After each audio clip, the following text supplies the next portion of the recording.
Hey everyone, we are working to hit 1,000 subscribers and I need your help to get there. If you enjoy the content, please hit that subscribe button right now.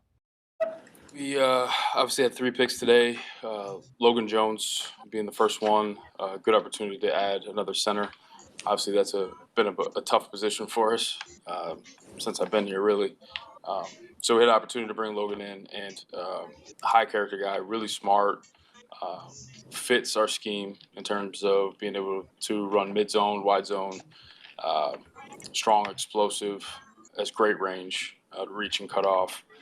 Um, really liked his tape, so it was a good addition there. Sam Roush, another really good addition at the tight end spot for a team that runs a lot of 12 and 13 personnel. I think we're top five in both of those personnel groups. That was important for us to add a Y to the group. So we'll have a really strong room there. I feel great about that. Stop. Whatever you are watching, whatever you are doing, put it down. Because what just happened in Chicago this week is the kind of quiet front office move that looks small on the surface and means everything underneath. That man you just watched, the general manager of the Chicago Bears, just renegotiated a contract with a player who might not even start for his team this year. And in doing so, he just told the entire NFL exactly where this situation is headed. Welcome back to Favs, the channel that reads between the lines so you do not have to. I am your host, Dre Fiver, and today we are going deep into a Bears story that has layers on top of layers. A contract restructure, a cap casualty conversation, four players whose futures in Chicago are genuinely uncertain, and a center room battle that is somehow getting more interesting by the week. Strap in, because we are not leaving anything on the table today. Let's start with the move that broke the internet this week, or at least broke the Bears' corner of the internet, which, trust me, is very much its own ecosystem. The Chicago Bears quietly renegotiated the contract of veteran center Garrett Bradbury, converting $1 million worth of incentives into guaranteed salary. What does that mean in plain language? It means Bradbury, who is 30 years old and had just been acquired from the New England Patriots a couple of months ago, is now due $4.7 million in 2026, with $3.7 million of that fully guaranteed. His cap number dropped from $5.7 million to $4.7 million in the process. Now, on a Sunday afternoon when there is no football being played, a contract restructure for a backup center candidate does not exactly light the world on fire. But here is why this move matters, and why every Bears fan and every NFL front office analyst should be paying close attention to it. This is not just accounting. Nothing in an NFL front office is ever just accounting. Every dollar moved, every incentive converted, every guarantee added or removed tells you something about what a team is thinking, what they are planning, and where they see the situation heading. And when you read this particular move, in the full context of everything that has happened in Chicago over the last 2 months, the picture it paints is genuinely fascinating. Let's go back to the beginning for anyone just catching up, because the backstory here is absolutely essential. The Bears came into this offseason with a Pro Bowl center locked in on a long-term deal. That center retired at 27 years old, walking away from over $40 million and leaving a gaping hole at the most cerebral position on Ben Johnson's offense. Ryan Poles moved fast, trading a future fifth-round pick to New England to bring in Bradbury, a 7-year veteran with over 100 career starts and a Super Bowl appearance on his resume. Problem solved. Calm restored. Offense intact. Then the draft happened, and the Bears used the 57th overall pick in the second round, the first center selected in the entire 2026 class. On Logan Jones out of Iowa, Remington Trophy winner, unanimous All-American, 51 career college starts, a player who logged over 700 snaps his senior season and allowed exactly 1 sack the entire year. The kind of prospect that does not sit on a bench collecting splinters. And just like that, the Bears had 2 starting caliber centers on the same roster pointing at the same job, with only 1 spot available between them. So back to this contract restructure and back to the question of what it actually means. Here is the first explanation, and it is the one that makes the most intuitive sense from a player management perspective. The Bears converted Bradbury's incentives into guaranteed money because they genuinely believe Logan Jones has a real shot at winning the starting job before Week 1. And if Jones wins that job, Bradbury does not play enough snaps to hit any of those performance-based incentive thresholds. In other words, you are asking a 30-year-old veteran, a guy who just played in the Super Bowl, who was your intended starter when you acquired him, to potentially sit on the bench and watch a rookie run your offense. That is a hard ask. That is a situation that breeds resentment and locker room friction if it is not handled correctly. Converting those incentives to guaranteed money is the Bears saying to Bradbury, "We see you, we respect you, and regardless of what happens in training camp, you are going to be compensated fairly." That is smart, professional roster management. The second explanation is just as interesting, and it points in a direction that has the whole NFL watching.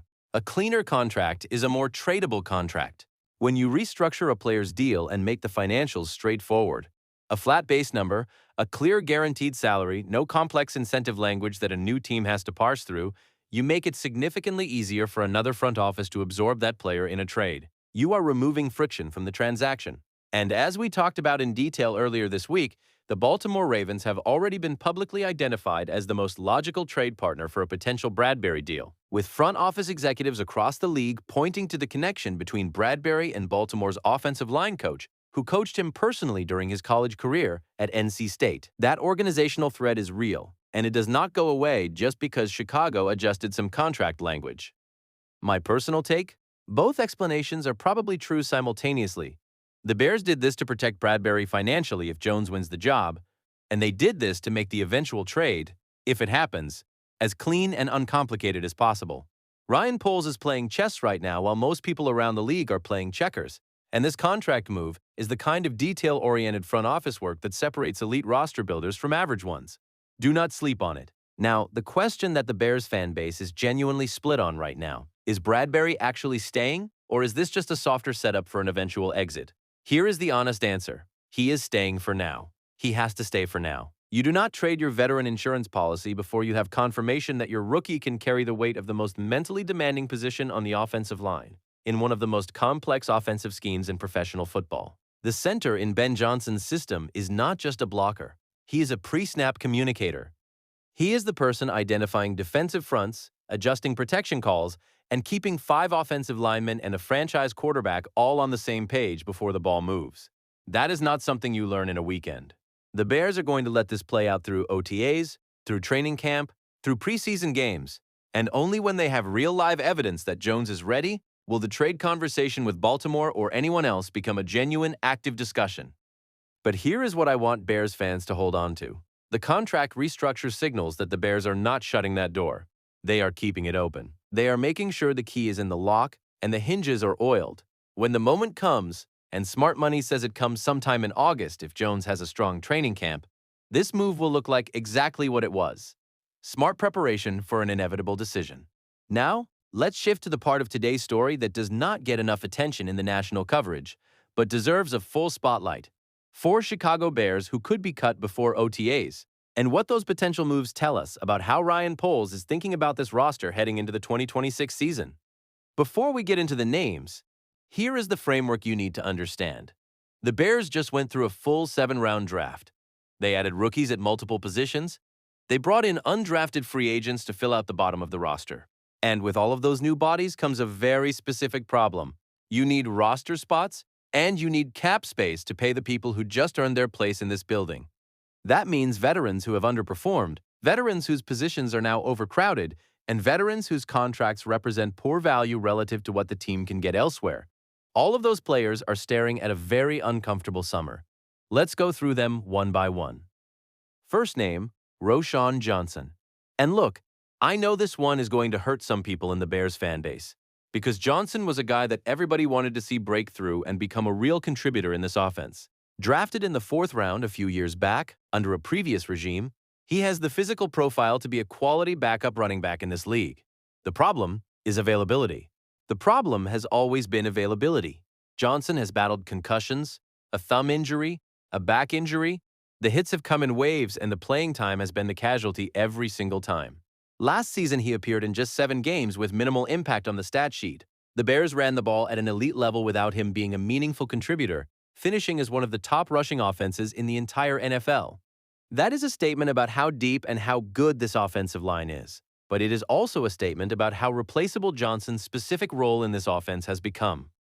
And the replacement is already in the building. Britton Brown, who came in off the practice squad late last season when the backfield was decimated by injury, showed genuine flashes of what he can do in limited opportunities. 5 carries, 37 yards, a touchdown in one of the Bears' most memorable wins of the year. He is a better blocker than Johnson. He is more versatile as a receiver out of the backfield. He fits Ben Johnson's offensive demands more naturally. And with undrafted free agent depth also being added to that room, the Bears have options at that position that they did not have a year ago. Johnson releasing would create just over $1 million in additional cap space. Not a massive number on its own, but meaningful when you are stacking these moves together and trying to build toward a workable number heading into camp. Second name, and this one is a more complicated conversation. Karen Okonkwo at left tackle. The Bears' offensive tackle room is genuinely, almost absurdly crowded right now. You have Braxton Jones, who has been one of the team's most reliable linemen. You have Jedrick Wills. You have Theo Benedet. And hovering over all of it is the situation with Azeez Ojulari, reported to be squatting impressive weight and showing real signs that his recovery from injury is progressing. That is great news for the Bears. It is terrible news for anyone on the fringe of that room trying to hold on to a roster spot.